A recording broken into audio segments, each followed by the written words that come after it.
The Full Frame Documentary Film Festival kicks off next weekend in Durham. The festival's director of programming, Sadie Tillery, recently stopped by our studios to give us a preview of the annual event. Sadie Tillery, welcome to North Carolina Now. Thanks so much for having me. You are the director of programming for the Full Frame Documentary Film Festival. The festival this year taking place April the 14th through the 17th in Durham. Tell us a little bit about what we can expect from the festival this year. Well, I think this year that we've curated a group of 100 films that will be screening over the 4 days. Many filmmakers will be coming to downtown Durham to show their work to audiences. Some of them for the first time, and some of them have been screening at other festivals throughout the season. So we're really excited to welcome audiences and filmmakers to Durham to show their work. Are there any themes that come out among the many films that you'll be showcasing during the weekend? As we consider our broad group of submissions every year, we do encounter a number of themes. There always tends to be films about families and procedural films about court cases and other things like that. But one thing we noticed last year and decided to reflect upon for this year's festival is archival material being present in documentary. And each year Full Frame does a thematic program where we invite a guest curator to program films around a particular topic. And this year archivist Rick Pralinger has curated a series of films that deal with archival footage.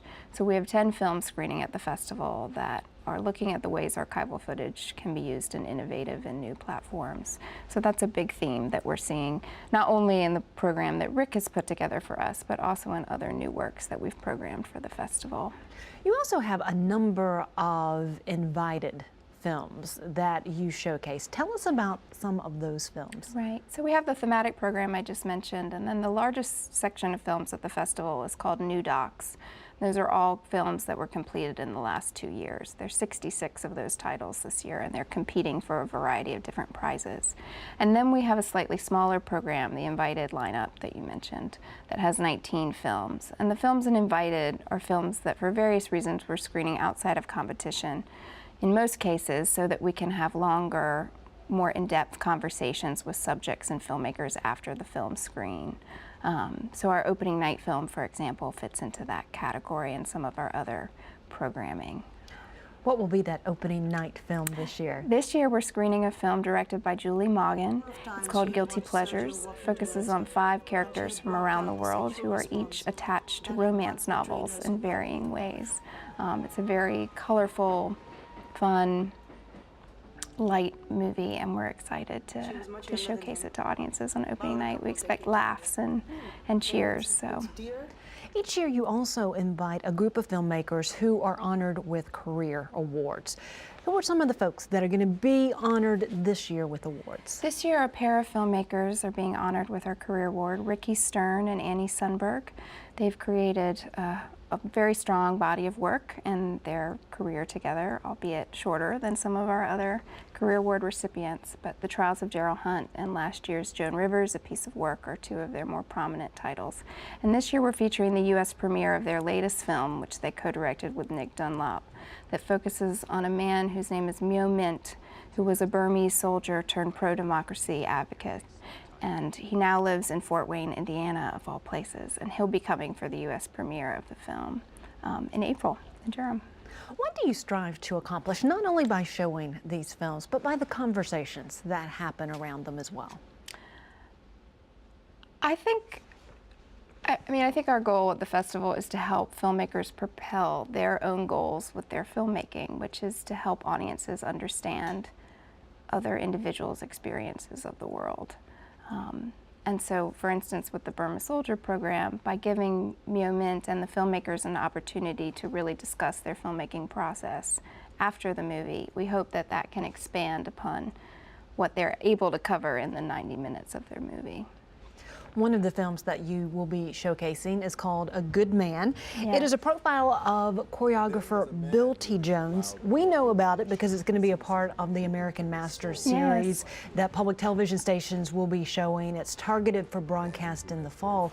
What does it signify that you're able to also bring in these films that then go on to larger distribution outlets? Yeah, it's One thing I love about Full Frame is that it's a mix of films that are headed to theatrical distribution opportunities or television broadcasts, and then also some films from Europe and beyond that may not be screening much in the U.S. And we offer a rare curated mix of all of those titles. So A Good Man, we're very honored to have Bill T. and the filmmakers coming for that film.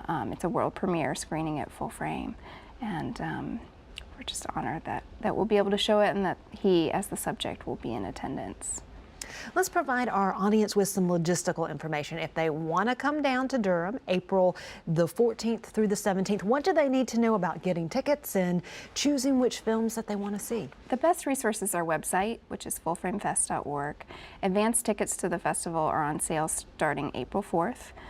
They'll go off sale just before the festival begins, and that's, I think they'll stop on April 13th. And at that point, arriving at the festival site is your best bet for securing tickets. And I think one thing that people don't understand is, I think the 4 days can be an intimidating prospect, but if you can't come on Saturday, but Sunday's looking more available, you can show up on Sunday and still see a wealth of programming.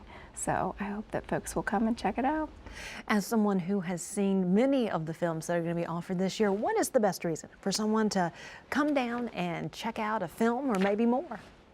Well, I think not only will you have the opportunity to see work that you may not be able to see elsewhere, but one thing that's really special about Full Frame is the way that we project films. We use state-of-the-art technology, and image quality is very important to us. So not only are you seeing a large frame of the film, but you're also witnessing it with an audience full of other people, and that's arguably different than seeing it in your own living room. And it's an added bonus when the filmmakers are there to discuss their work as well. I think one thing we continue to hear from attendees is what a community Full Frame has built, that it's an arena where you can see work and also discuss it with filmmakers and other audience goers. Sadie Tillery, thank you so much for Thank you coming for and having sharing me. all this information with us. Thank you.